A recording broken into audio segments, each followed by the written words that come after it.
morning, everyone. Today we have with us Mr. Kilions. He has an academic background in cultural heritage management. He's currently a lecturer at the Joseph Kizerbo University of Burkina Faso, and he is responsible for the inscription and management of Burkinabe properties inscribed on the UNESCO World Heritage List. He has participated in the implementation of the ICH inventory project in Burkina Faso as a member of the steering committee and trainer of national facilitators. He has extensive experience in participatory methods for safeguarding ICH. Thank you so much for being here with us, Mr. Kilions. I give you the floor. Merci beaucoup, Cécilia. Et merci à tous de m'accueillir chez vous. I'm French speaking, so it will be easier for me to speak in French because my English is not very good. So, first of all, let me thank the UNESCO chair who invite me to make a short presentation on ICH in Burkina Faso. Donc, ceci dit, je vais passer donc en français. Mon mot d'introduction va porter essentiellement sur un mot de remerciement. Un mot de remerciement pour la chaire UNESCO qui nous donne cette occasion donc de venir parler du patrimoine culturel immatériel au Burkina Faso, notamment sa sauvegarde. Mon plan de communication se structure autour des quatre principaux points qui sont donc encadrés par une introduction et puis une conclusion. Donc, en guise d'introduction, je vais définir ce que c'est que le patrimoine, parce que, comme on dit, avant de mâcher quelque chose, il faut l'avoir dans la bouche. Et ma définition du patrimoine culturel immatériel se fonde sur la définition que donne la loi 024 du 13 novembre 2007 qui protège le patrimoine culturel en général au Burkina Faso. Et au terme de cette loi, donc 024, on entend par patrimoine culturel immatériel les pratiques, les représentations, les expressions, les connaissances, les savoir-faire, ainsi que les instruments, objets, artefacts et espaces culturels qui leur sont associés, que les communautés, les groupes et le cas échéant, les individus reconnaissent comme faisant partie de leur patrimoine culturel. Et il faut dire qu'au niveau du Burkina Faso, nous avons 5 domaines pour ce qui est du patrimoine culturel immatériel. Et le premier domaine, ce sont les traditions et expressions orales, y compris la langue comme vecteur du patrimoine culturel immatériel. Et ça, c'est le tout premier domaine. Le second domaine, ce sont les arts du spectacle. Le troisième domaine, ce sont les pratiques sociales, les rites et événements festifs. Le quatrième domaine, ce sont les connaissances et pratiques concernant la nature et l'univers. Et le cinquième domaine, ce sont les savoir-faire liés à l'artisanat traditionnel. Nous avons la langue. Et c'est ce qui fait la différence avec l'UNESCO, puisque l'UNESCO, au niveau de la Convention de 2003, on considère la langue comme étant un véhicule du patrimoine culturel immatériel. Mais au niveau du Burkina Faso, nous considérons la langue comme étant un patrimoine culturel immatériel. Et disons qu'au Burkina Faso, nous avons une soixantaine de langues qui sont parlées. Mais ce qu'il faut noter, c'est que dans ces langues encore, il y a des spécificités. Si je prends par exemple des pratiques initiatiques, les initiés souvent ont des langues qui leur sont spécifiques. Donc, au sein d'une communauté ethno-linguistique, vous avez la possibilité d'avoir une autre langue. Donc, ça fait que le Burkina a un patrimoine culturel immatériel linguistique qui est très, très fourni, comme je l'ai dit, plus d'une soixantaine. La seconde catégorie au niveau donc, du domaine des traditions et expressions orales, c'est ce qu'on appelle la littérature orale. Et cette littérature orale, nous rencontrons cela au niveau des chants, au niveau des devises, puisque les devises, on prend des devises lorsqu'on devient chef, on prend des devises pour pouvoir manifester sa bravoure. Il y a plusieurs domaines dans lesquels donc, on a recours à ces devises. Nous avons également les proverbes. En fait, les proverbes, c'est le fort. Et souvent, lorsque les chrétiens parlent de Jésus, on dit qu'ils parlent en matière de paraboles. Mais l'une des caractéristiques de l'Afrique, surtout du Burkina Faso, c'est cette utilisation très, très abondante donc, des proverbes. Et ces proverbes, on en trouve un peu partout. Et c'est une littérature qui est d'une richesse incommensurable. On a les contes, on a les devinettes, on a les poésies, on a les légendes, les mythes, les patronymes, les matronymes, les toponymes. En fait, il y a beaucoup. Et je ne pourrais pas citer éventuellement tout ce qui rentre dans cette littérature orale. Et un élément que je vais peut-être sur lequel je vais m'attarder un tout petit peu, c'est surtout au niveau des patronymes. Et prenons un patronyme que nous rencontrons régulièrement au Burkina Faso, qu'on appelle Ouedraogo. Pourquoi ce patronyme fait partie de la littérature orale? En réalité, c'est ce que j'ai l'habitude d'expliquer aux gens, c'est que les patronymes, en réalité, c'est le comprimé de l'histoire de toute une dynastie, de tout un clan. Prenons par exemple Ouedraogo. Ouedraogo, pour ceux qui ne comprennent pas la langue morée, c'est en réalité l'étalon. Mais quand on parle de l'étalon, pourquoi on donne le nom étalon? Parce que toute l'histoire de la mise en place de cette communauté ethno-linguistique qu'on appelle les Mossé découle donc de comment est-ce que leur ancêtre Nyenega a quitté donc son lieu d'origine en enfourchant un étalon et en partant donc, et c'est toute cette histoire-là qui se comprime donc dans le nom étalon.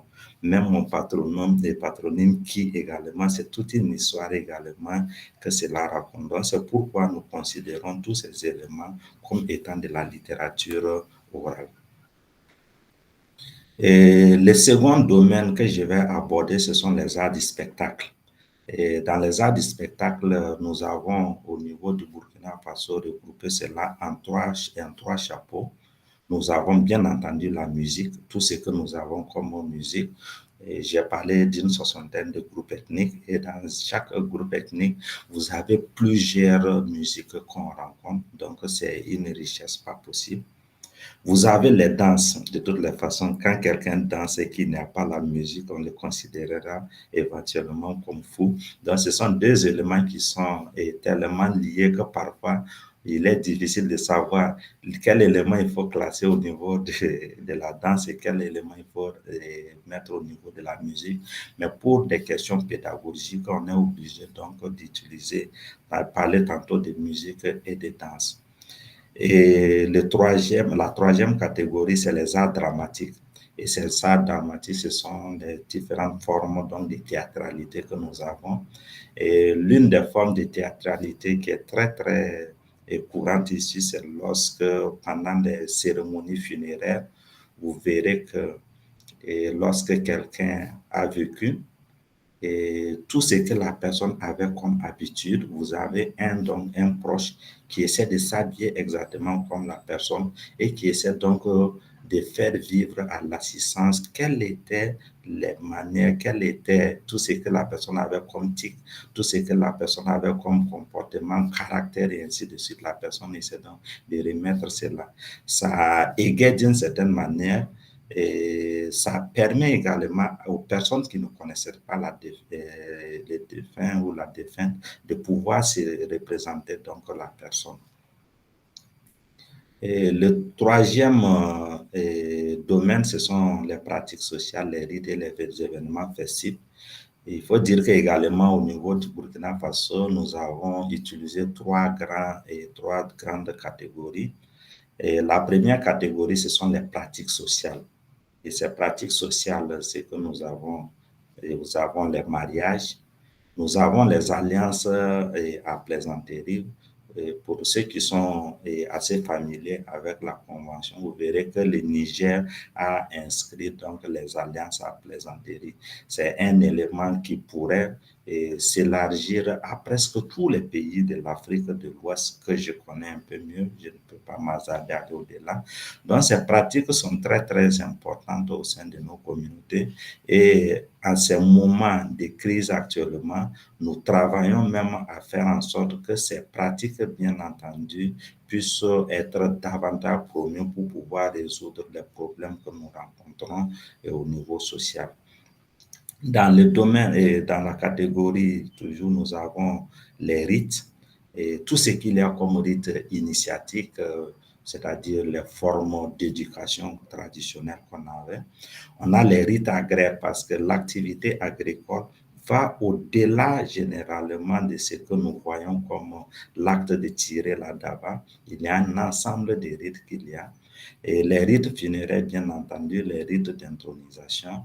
Et la dernière catégorie, ce sont tout ce qu'il y a comme culte, les pratiques culturelles que nous avons au niveau du Burkina Faso. Donc, et notre prochain domaine, bien entendu, ce sont les connaissances pratiques concernant la nature et l'univers, c'est l'avant-dernier domaine. Il faut dire qu'au niveau du Burkina Faso, nous les avons classés en plusieurs catégories. Et la première catégorie, ce sont les connaissances ésotériques. En fait, par connaissances ésotériques, vous avez certaines catégories socio-professionnelles. Si vous prenez les forgerons, vous prenez les croque-morts, vous prenez la confrérie des chasseurs qu'on appelle régulièrement les dozo ici, vous prenez les sociétés de masse. Donc, il y a un certain nombre de connaissances qui leur sont propres. Et nous avons classé cela donc dans cette catégorie particulière. Nous avons également la médecine et la pharmacopée traditionnelle, puisque avant que la médecine, et comme on a couramment l'habitude d'appeler ici la médecine des plants, nous avons donc plusieurs formes de médecine traditionnelle que nous avons auprès de nos communautés, que ces communautés même développent. Si je prends le cas du paludisme aujourd'hui, c'est vrai qu'il y a beaucoup de produits pharmaceutiques sur le terrain, mais lorsque les accès paludisme arrivent, les gens commencent généralement à se traiter traditionnellement avant d'y aller. Et vous prenez les reboutages c'est fait traditionnellement. Il y a beaucoup de pratiques qui sont là. Vous avez également les connaissances et pratiques concernant donc la conservation de la nature. Et je prends l'exemple des sociétés de masse. Vous savez, souvent, lorsqu'on parle, il y a eu tout de suite la COP qui s'est tenue au niveau de l'Égypte, où on parle donc de développement durable. En réalité, nos sociétés traditionnelles ont toujours vécu donc en harmonie avec leur environnement social, puisque on pense toujours à ce qui existe, on pense à ce qui a existé et on pense toujours à ce qui est à venir. Donc, pour revenir à mon exemple, vous prenez dans beaucoup de sociétés de masques et vous verrez qu'il y a un bosquet qui est toujours lié à la pratique. Donc, dans certaines sociétés même, vous avez un bosquet pour ceux qui sont vivants, vous avez un bosquet pour les générations à venir et vous avez un bosquet pour les personnes qui sont déjà passées. Mais quand on essaie de voir dans le fond, c'est une manière traditionnelle qui a été développée pour pouvoir donc conserver cette nature. Parce qu'on sait que lorsque l'homme coupe les arbres n'importe comment, on avance dans le processus de désertification, on avance dans le processus de réchauffement. Donc, les communautés ont utilisé cette technique. Vous avez les systèmes des totems. Par exemple, pour éviter que les gens tuent tous les animaux, on dira que bon, voilà, vous ne mangerez pas tel animal, vous ne mangerez pas tel animal, et ainsi de suite. Moi, par exemple, il m'est interdit de manger les singes. Donc, tous ceux qui sont de ma famille ne mangeront pas les singes. Et le jeu des alliances aidant également. Et par exemple, j'ai une grand-mère qui ne doit pas tuer les rats et ainsi de suite. Donc, on avait tout ce système traditionnel-là qui était là et qui permettait de pouvoir mieux conserver la nature. Vous avez les systèmes traditionnels pour pouvoir déterminer les calendriers agricoles. Disons tout ce qu'il y a comme calendrier même qui rythme l'existence humaine. Vous avez les connaissances et savoir-faire liés aux éléments naturels. Vous voyez aujourd'hui qu'il y a parfois des poches de sécheresse. Et traditionnellement, on a recours à certaines personnes qui peuvent faire pleuvoir. Vous avez des gens qui peuvent maîtriser donc les vents. Vous avez des gens qui peuvent envoyer des commissions par la foudre. Vous avez des gens qui peuvent donc arrêter la pluie. Donc, toutes ces connaissances rentrent donc dans les connaissances et pratiques concernant la nature et l'univers. Vous avez bien entendu les pratiques divinatoires qui permettent de décoder le langage des astres dans l'optique donc de prédire ce qui peut arriver. Vous avez les savoir-faire liés à l'agriculture. Ce qu'il faut noter, c'est qu'on avait des sociétés qui étaient pratiquement à 100% agricoles avant donc d'évoluer progressivement d'autres pratiques et d'autres formes d'économie. Vous avez les techniques traditionnelles de conservation, donc des produits agricoles. Aujourd'hui, les gens utilisent des produits chimiques, mais à l'origine, la manière de conserver, soit si vous prenez par exemple les épis de mil et de maïs, vous verrez que c'est sur un tronc d'arbre à l'extérieur qu'on met les épis pour pouvoir les conserver sans utiliser donc de produits. Et vous verrez que pour les haricots, on va enfermer les haricots dans un récipient qui est hermétiquement fermé pour pouvoir arrêter. En fait, ce sont des formes de pasteurisation que les communautés ont toujours développées à leur niveau sans utiliser donc ces mots techniques aujourd'hui que nous utilisons. Vous verrez que beaucoup de communautés vont utiliser des insecticides bio et par exemple les feuilles de Nîmes qu'ils vont utiliser pour pouvoir conserver ou bien pour pouvoir faire en sorte que les insectes ne dévorent pas les plants. Vous avez les connaissances et savoir-faire liés également à l'élevage traditionnel. Donc, etc. C'est difficile dans ces laps de temps que nous avons de pouvoir, bien entendu, définir tout ce qu'il y a comme forme éventuellement de ce type de patrimoine culturel. Donc, le dernier domaine que je vais développer, c'est les savoir-faire liés à l'artisanat traditionnel. Donc, au niveau de ces savoir-faire liés à l'artisanat traditionnel, nous avons la sculpture. Quand vous prenez la sculpture, c'est l'une des formes, que ce soit la sculpture des métaux. Vous avez le bronze, vous avez le fer, vous avez l'acier, et vous avez le cuivre qui est beaucoup utilisé. Que ce soit au niveau de la pierre, que ce soit au niveau du bois, des os et des ossements et autres. Donc, toutes ces techniques rentrent dans ce qu'on appelle un peu la sculpture. Vous avez le tissage, et puisque l'homme est reconnu également par ces techniques pour pouvoir se protéger du froid lorsque besoin est, protéger sa nudité. L'homme a donc pendant longtemps développé un savoir-faire lié au tissage qui, d'une manière également, est très proche d'une autre catégorie qui est la teinture, puisque pour pouvoir éviter la monotonie, on essaie donc de donner plusieurs couleurs à ces qu'on tisse. On a la vannerie qui a beaucoup aidé dans la production tant d'objets utilitaires que d'objets donc de parures. On a la maroquinerie, c'est-à-dire toutes les formes qu'on a utilisées pour pouvoir travailler les cuirs traditionnellement. Et on a la poterie et la céramique, bien entendu, et puisque la céramique, il faut noter que dans nos contrées, ce savoir-faire est l'un des critères que les archéologues utilisent pour pouvoir parler des néolithiques, puisque c'est lorsque l'homme a commencé à se sédentariser. Et déjà plusieurs millénaires, disons 6 millénaires avant Jésus-Christ déjà, on avait des traces donc, de production de cette céramique. Donc ce sont des savoirs qui ont perduré depuis et qui sont là. J'allais dire qu'en dehors du travail de la sculpture où l'homme avait taillé la pierre, c'est la poterie qui vient en second plan en matière donc de profondeur historique des savoir-faire. L'autre savoir, c'est le travail des métaux, donc les différentes techniques de transformation de ces matières. Et nous avons l'architecture et la décoration, et nous avons l'art capulaire. Donc, voici grosso modo dépeint le patrimoine culturel immatériel et comment est-ce qu'on l'appréhende, comment est-ce qu'on arrive à les classer.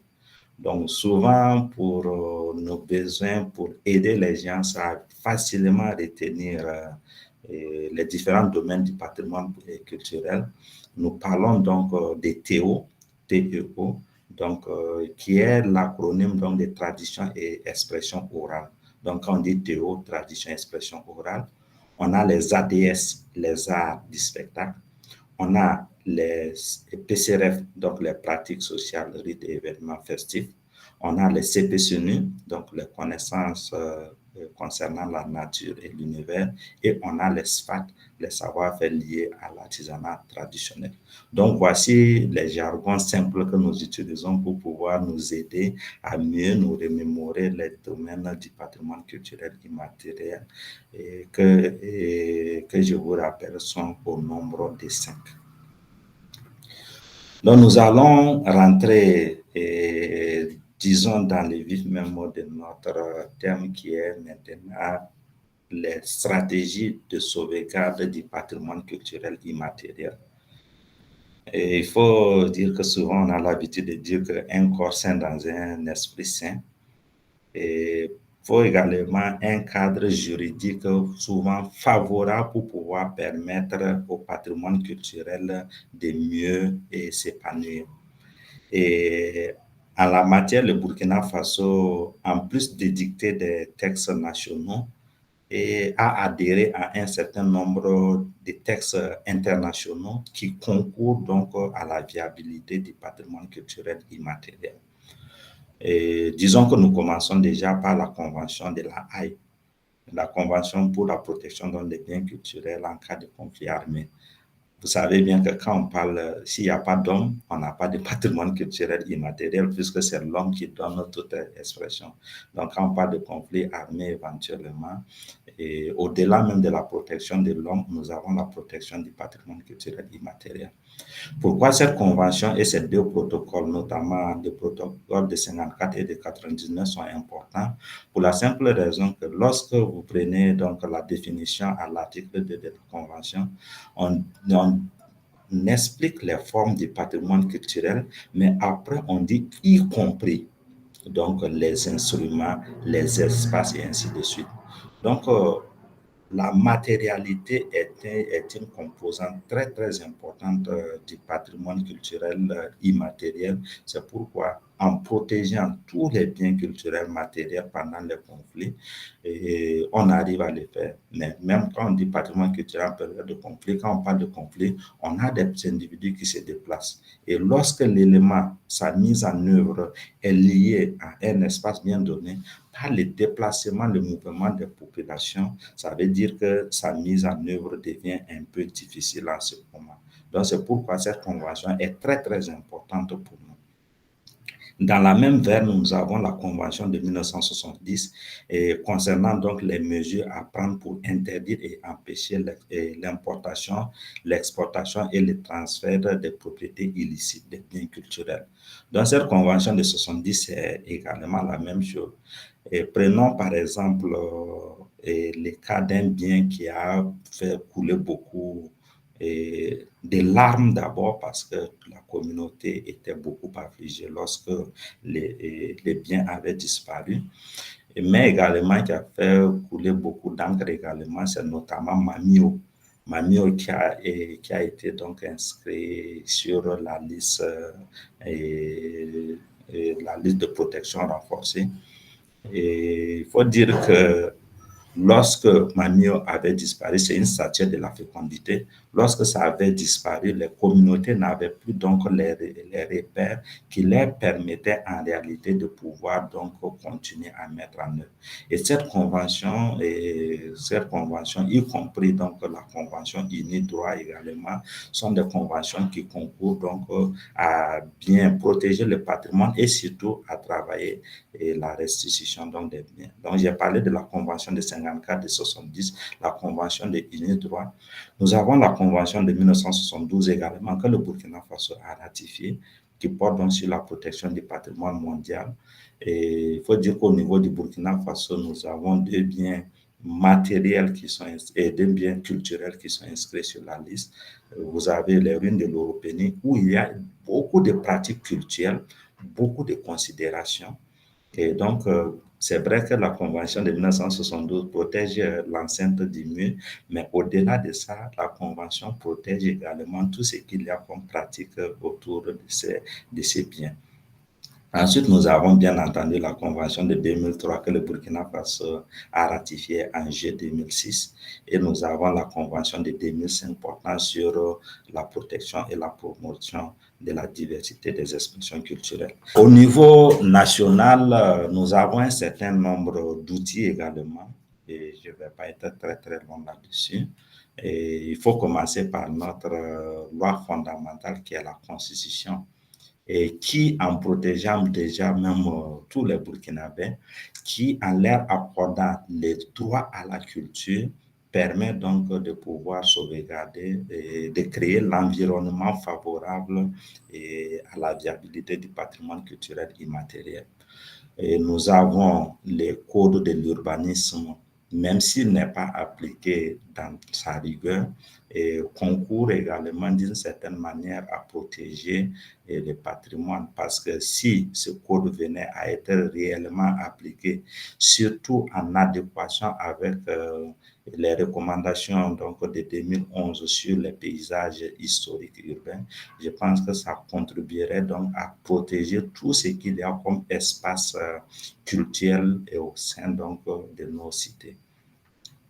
Mais la loi et le texte juridique principal, c'est la loi 024 de 2007 du 13 novembre, qui portant donc protection du patrimoine culturel au Burkina Faso.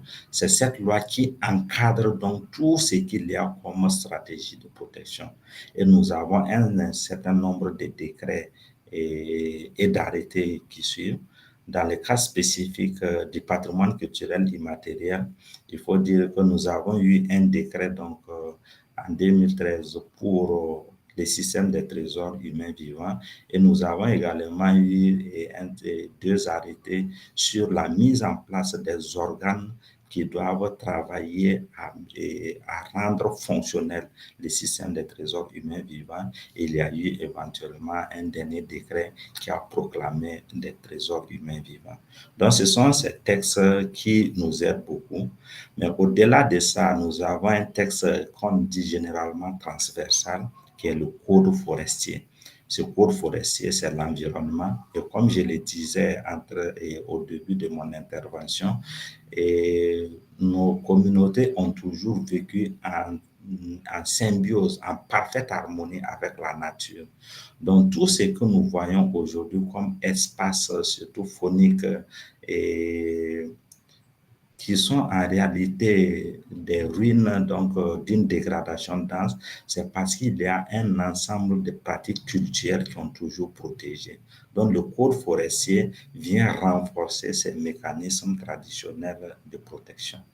Donc voici grosso modo les textes juridiques nationaux que nous avons pour pouvoir conserver et sauvegarder le patrimoine culturel immatériel.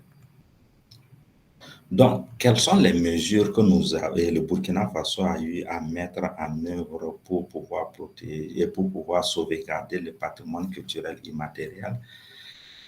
Et comme on le dit généralement, on ne rase pas la tête d'un absent. On ne peut pas sauvegarder quelque chose qu'on ne connaît pas.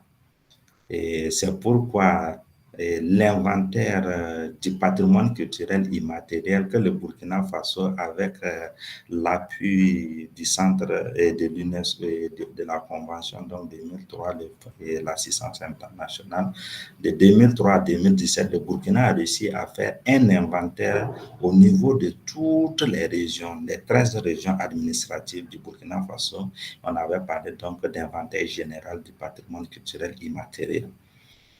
Et donc, cet inventaire, c'est une étape très, très importante parce qu'elle a permis de créer une base de données de plus de 1000.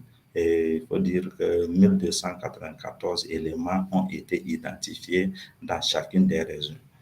Mais la force éventuellement, c'est qu'au-delà de ce processus et de cette base de données, c'est le processus qui a été utilisé, la manière dont on a procédé pour pouvoir faire cet inventaire.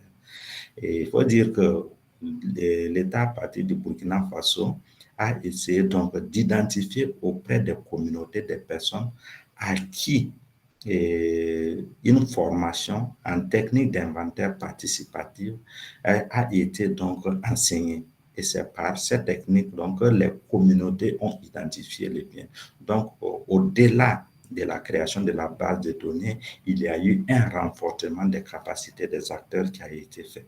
Donc ça, c'est une mesure qui est très, très importante parce que imaginez que le Burkina Faso a 45 provinces.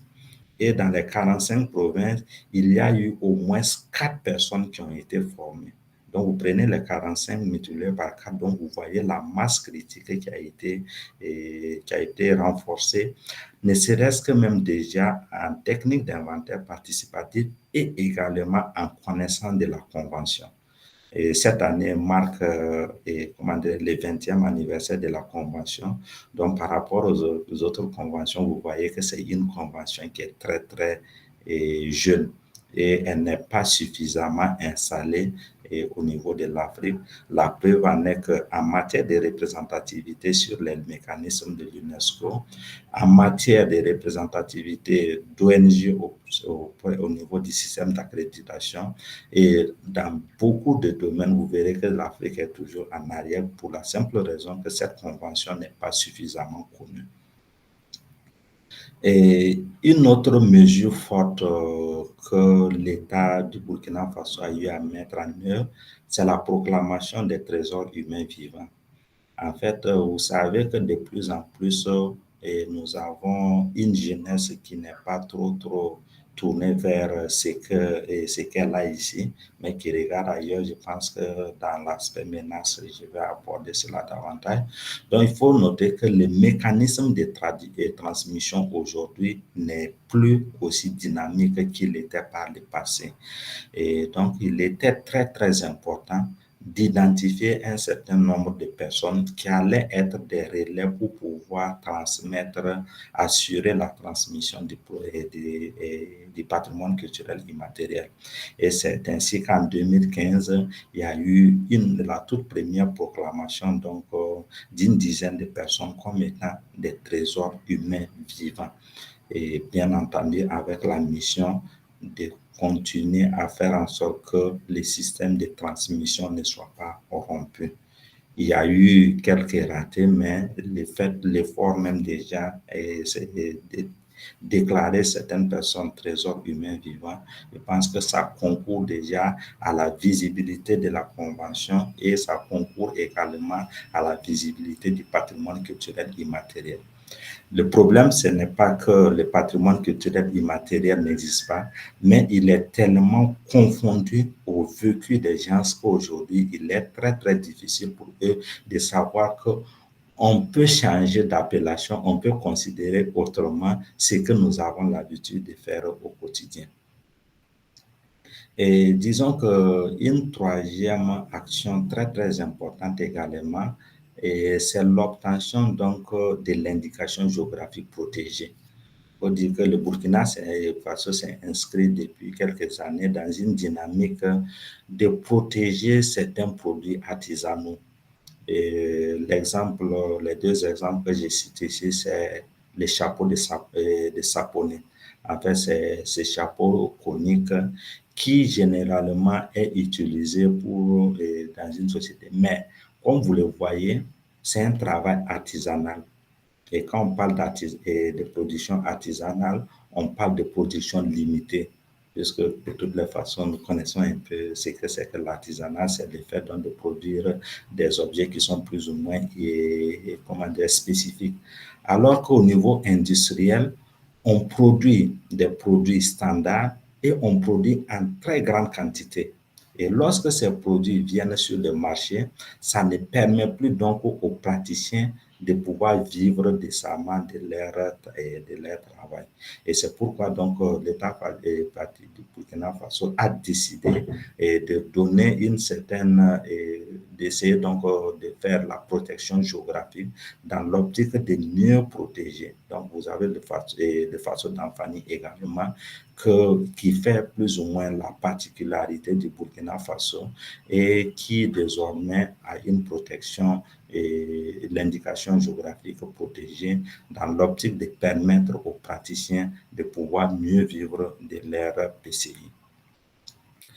Et on ne peut pas parler souvent de sauvegarde également sans parler également des activités de promotion, puisque par la promotion, on amène les gens à mieux valoriser et à mieux prendre en compte ces pays et ces PCI dans nos stratégies. Donc aujourd'hui, nous avons la vitrine majeure des manifestations culturelles qui permet au PCI de pouvoir mieux être valorisé. C'est la Semaine nationale de la culture qui a été initiée et qui, tous les 2 ans, s'est organisée les dernières semaines du mois de mars des années paires. Donc, c'est à cause de la situation sécuritaire difficile, sanitaire et sécuritaire, qu'il y a eu donc des petites années de flottement, mais ça a toujours contribué à valoriser, à sauvegarder et à promouvoir le patrimoine culturel immatériel que nous avons au Burkina Faso, parce que ça essaie d'englober l'ensemble des domaines même du patrimoine culturel immatériel. Nous avons le salon international de l'artisanat de Ouagadougou, et c'est consacré sur le 5e domaine, l'ESFAT. Et ce salon est la vitrine, pas seulement au niveau du Burkina Faso, mais de l'ensemble du monde pour pouvoir donc et mieux faire connaître la richesse, la prouesse de nos artisans et leur permettre par la même occasion donc de se faire des carnets d'adresses dans l'optique de mieux écouler leurs productions. Parce qu'aujourd'hui, la question sur le patrimoine culturel, c'est la question de la commercialisation, mais il y a certains éléments. Tant que cet élément, cet aspect de commercialisation n'est pas pris en compte, il faut s'assurer que ce patrimoine est appelé à disparaître. J'ai un exemple très simple. La vendeuse des galettes qui est là au bord de la voie. Si nous disons, bon, ne prend pas en compte la commercialisation, mais si personne n'achète ses beignets, est-ce qu'elle va sortir demain pour mettre en œuvre son élément? Même pas du tout.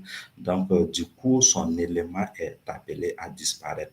Et c'est surtout donc pour certains éléments tels que au niveau des savoir-faire liés à l'artisanat traditionnel, et cet ancrage économique est si important qu'il faut trouver des stratégies pour pouvoir le promouvoir. Et c'est pourquoi le CHAO est la meilleure des vitrines.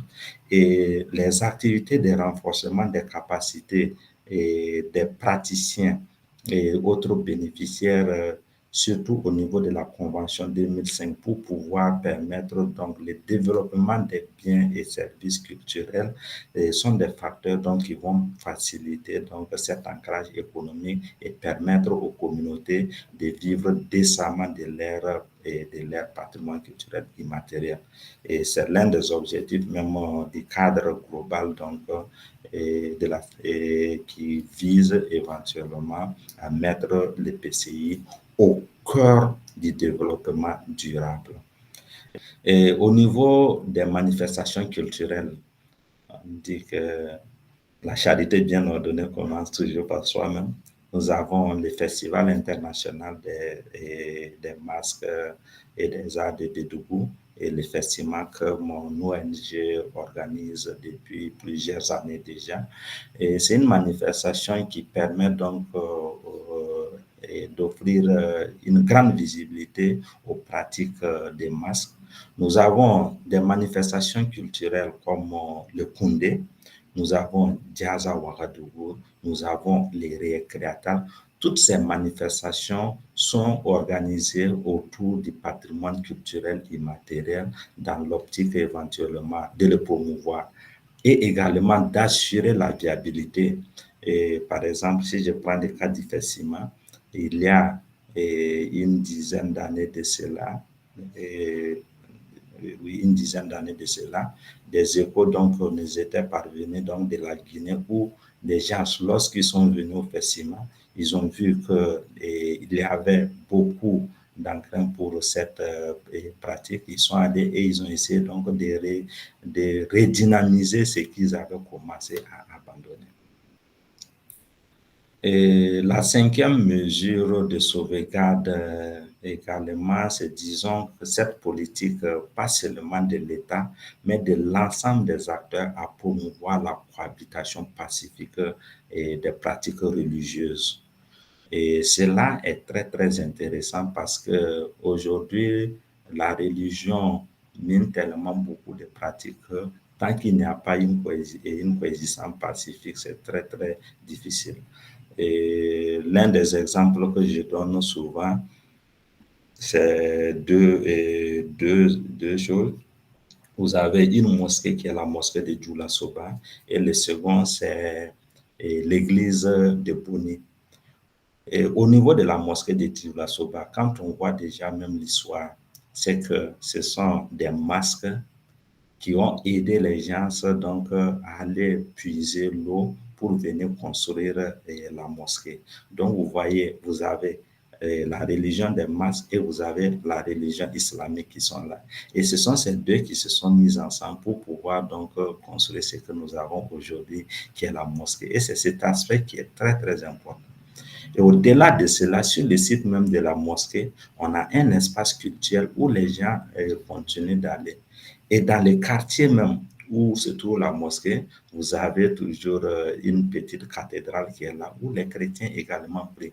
Donc il y a cette cohabitation pacifique, cette symbiose entre pratiques religieuses chrétiennes, pratiques religieuses musulmanes et puis pratiques religieuses endogènes et qui n'entrave aucunement le bien-vivre et le bien-être donc des communautés. Donc, voici 5 exemples que j'ai donnés pour des mesures de sauvegarde. Et maintenant, quelles sont les menaces? Parce que, comme je le disais, pour parler de sauvegarde efficiente, il faut éventuellement faire un certain diagnostic. Et les diagnostics que nous avons, et les facteurs qui affectent beaucoup la viabilité du patrimoine culturel immatériel, et nous avons déjà l'administration. En fait, c'est l'administration qui aujourd'hui est l'une des grandes menaces pour ce qui est de notre patrimoine culturel immatériel. Déjà, en matière de promotion, et vous verrez aujourd'hui que lorsque le Burkina Faso envoie des statistiques, surtout pour ce qu'on appelle éducation entre griffes, on dira que bon, nous avons 25% d'enfants qui sont éduqués et ainsi de suite. J'ai toujours chanté en disant que c'est une manière pour nous de nous insulter. Et de nous insulter parce qu'on ne peut pas naître dans une société sans être éduqué. En fait, nous avons l'éducation, nous avons la scolarisation et que nous prenons souvent et que nous confondons avec l'éducation. Non, sinon, tout le monde est éduqué, mais tout le monde n'a pas ce chance d'être scolarisé. Et j'aime beaucoup répéter en disant, et surtout à mes étudiants, qu'on peut être professeur titulaire et être mal éduqué, et puis on peut ne jamais aller à l'école et puis être très bien éduqué. Donc, mais l'administration a mis en avant donc ce système. Et aujourd'hui, c'est ce qui même crée beaucoup de difficultés. Prenons un exemple. Lorsque le Burkina Faso a décidé de recrutement, il y avait près de 2 millions de candidats pour 6 000 postes. Alors que si on arrivait à promouvoir les pratiques culturelles, nos pratiques traditionnelles, puisque l'agriculture, si on arrive à faire en sorte que l'agriculture soit très, très attrayante, bien entendu, beaucoup de gens n'allaient même pas chercher à venir au niveau de l'agriculture et de la fonction publique. Et vous ne verrez aucunement qu'on fait un recrutement pour demander, nous voulons recruter un forgeron, nous voulons recruter un taulier et ainsi de suite. Donc, l'ancrage souvent au niveau donc, de l'administration et des praticiens est souvent très, très difficile. Même au niveau des recrutements, vous ne verrez pas que un communiqué officiel, on dit que nous recrutons telle personne qui parle telle langue locale, ainsi de suite. C'est profond. Ça, ce n'est qu'un petit exemple. Les religions endogènes que nous avons sont toutes révélées également. Il y a pas, je me dis que c'est le fondement premier même de toute religion. Il faut que ça soit révélé pour pouvoir permettre d'avoir cet ancrage. Donc, prenons au niveau de l'islam ou du christianisme aujourd'hui.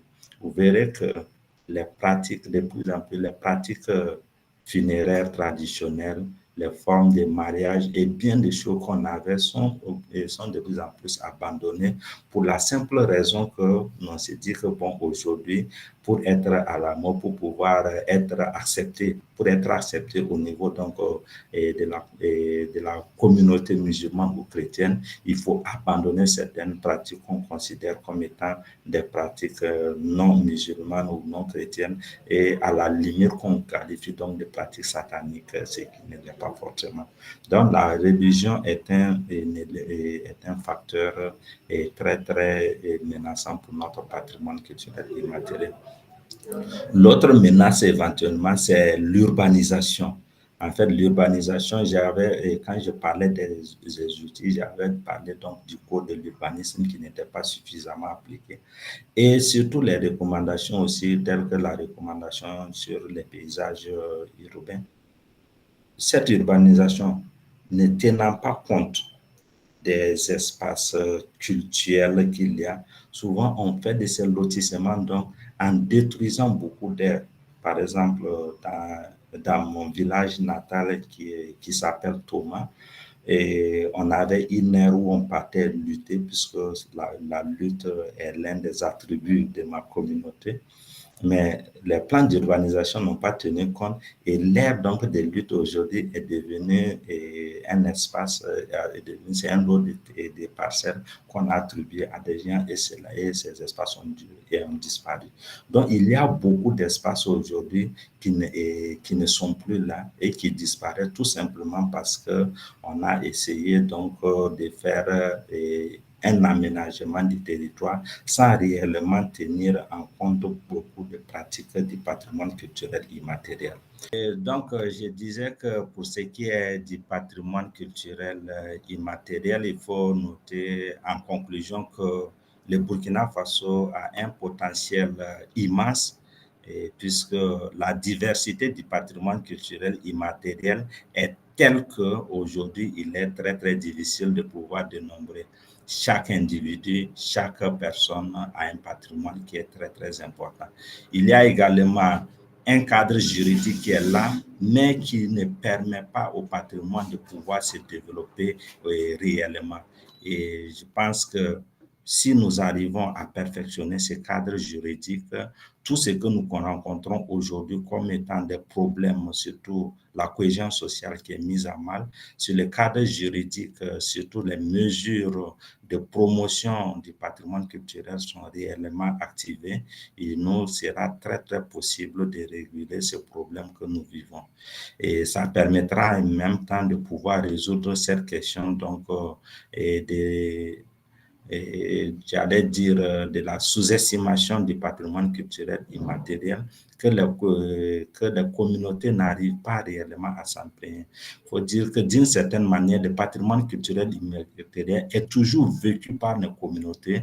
Malheureusement, ils ne savent pas que c'est une question de paradigme et que tout simplement, si ils sont au courant que c'est que la Convention 2003 est en train donc de défendre, c'est l'aide vécue dit autrement, cela leur permettra donc de pouvoir mieux promouvoir. Et c'est l'occasion pour moi donc de réitérer mes mots de remerciement à la chaire UNESCO qui permet donc d'offrir cette décarne pour le patrimoine culturel immatériel au Burkina Faso et par-delà et d'offrir plus de visibilité à la Convention de 2003 qui, avec son cadre stratégique pour des cadres global donc des résultats, permettra de pouvoir atteindre ce développement durable vers lequel nous tous nous sommes en train d'étendre.